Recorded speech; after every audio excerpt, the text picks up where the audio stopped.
Taste the Daily.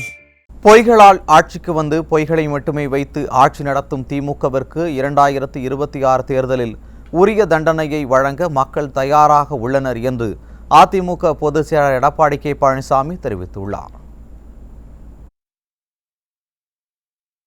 இது தொடர்பாக அவர் வெளியிட்டுள்ள அறிக்கையில், கந்தர்வக்கோட்டை அதிமுகவின் எஃகு கோட்டை என்பதை பறைசாற்றும் வகையில் தொகுதி மக்கள் எழுச்சியுற வரவேற்றனர் என்று குறிப்பிட்டார்.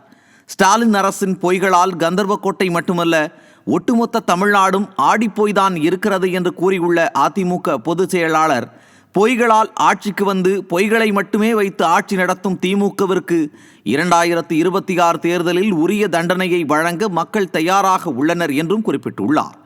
தமிழ்நாட்டை காக்கும் ஆல விருட்சமாக இருக்கும் இயக்கம் அதிமுக என்றும், தீய சக்தி திமுகவின் ஆட்சியை வீழ்த்தி மீண்டும் மக்களாட்சி நிறுவப்படும் என்பதில் மக்கள் மிகுந்த நம்பிக்கை கொண்டுள்ளனர் என்றும் அவர் வெளியிட்டுள்ள அறிக்கையில் தெரிவித்துள்ளார்.